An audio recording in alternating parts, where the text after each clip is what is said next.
Hello, my beautiful idiots. So, today I'm going to start a new series on my channel called Idiotic Stories, where I read really stupid stories on Reddit from r slash entitled parents, or, I mean, I'm mostly going to read from there, but maybe some other stuff I find. So, I mean, if you like this, please subscribe and, I don't know, share it to other people. And, well, enjoy.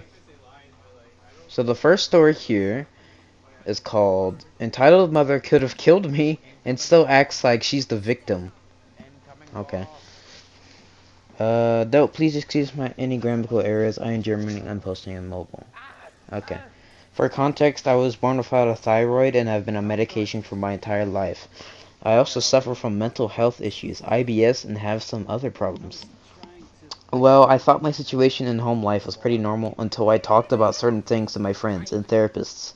Turns out that my mom and stepdad's side of the family have been mentally and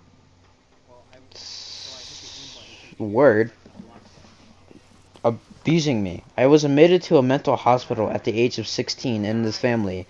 I have been bullied constantly for my looks, interests, struggle in math, etc. I've been an introvert for all my life. I am interested in art, fantasy, literature, and get along with animals better than humans. And I am in the goth subculture. Hmm.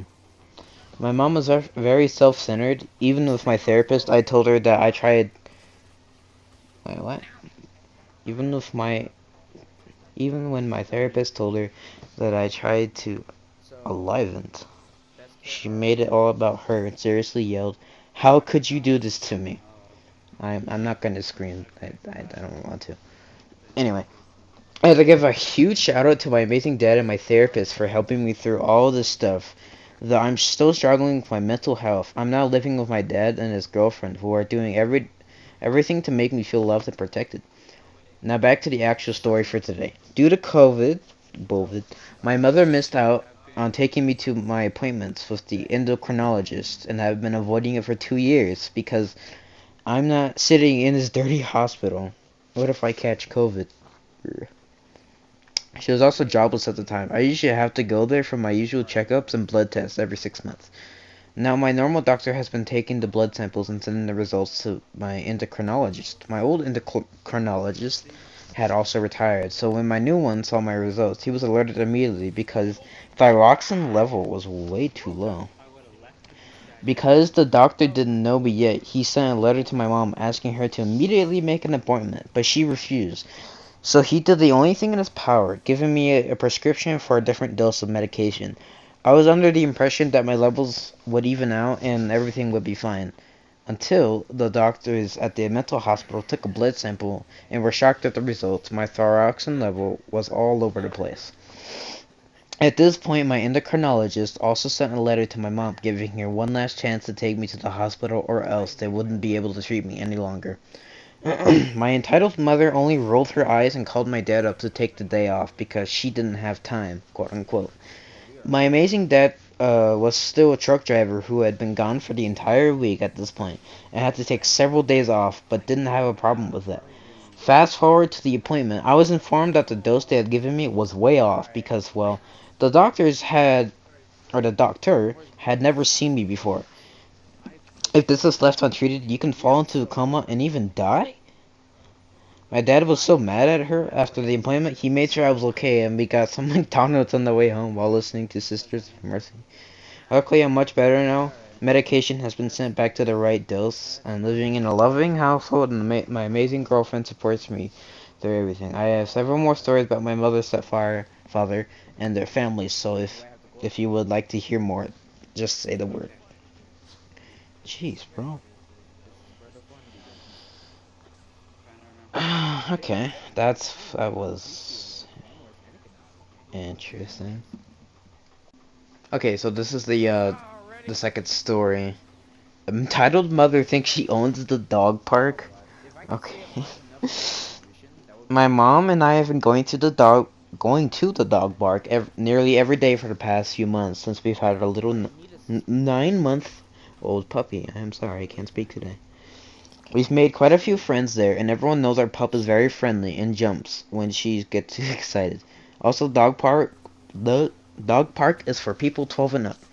We went to the park last Sunday, and as our puppy was playing with another dog, she got bitten. Nothing too serious at all. Our puppy was just a little scared after that, so we left.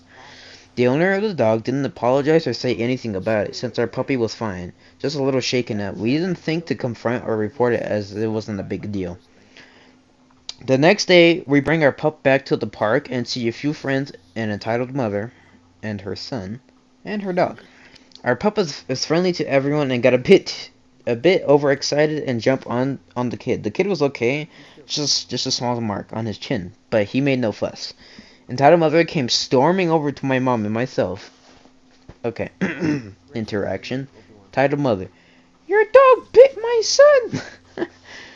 Person's mother, no, she didn't, but I'm sorry about what happened. Is your son okay? Entitled mother, she bit my son. I want to take a picture of your park pass. Person's mother, okay, that's fine. Can I see your son? Is he okay? You can see him, but you can't take a picture of him. I wasn't going to. I'm going to call the police and have your park pass revoked. Park pass. This is unacceptable. How old is your dog? She should have known better. She's only 9 months. We're still training her. Then she should be in the small dog section, not here. This is a violation. I'm calling the police. She's well over 25 pounds. She should be in the small dog section. Go ahead, call the police. How old is your son? I'm not telling you that. I'm asking because the park is only for people 12 and up. I'm calling the police. They'll sort this out. The police did come. Turns out it was not her first time calling them about something like this. Luckily, the police understood and nothing came out of it. But unfortunately, our puppy is now in a 10-day rabies quarantine. Eesh. Okay. I mean, that wasn't a long story, but some people are pretty dumb.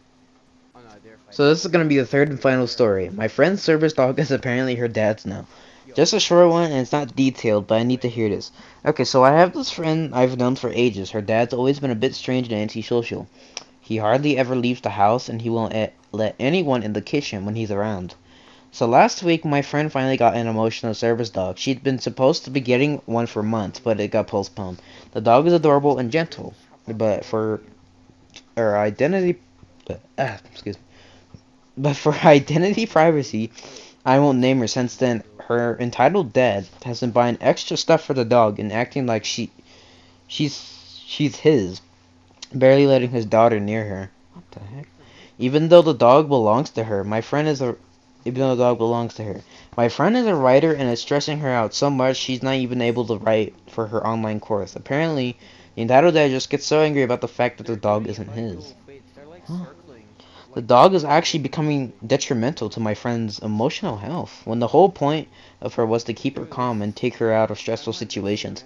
I don't think her dad's completely balanced, but for serious, the dog is there for her, not him. If he needs a service dog, he should get his own. It's really upsetting for me to hear this. I heard most of it secondhand from my mother, who heard it from my friend's mother, who she's friends with. Yeah, friends. Okay. I think what my friend really needs is a semi-independent home where she can be self-sufficient, but with some extra human support until she's ready to be totally on her own. Her and her dog, her and her dog. Seriously, if entitled dad is going to be this angry and throwing things because the dog isn't his, what should you do except get out of there? True. Okay, so that's gonna be it for now. But if you want more, I will do more and I'll make them longer. So I hope you enjoyed, and I'll see you in the next video.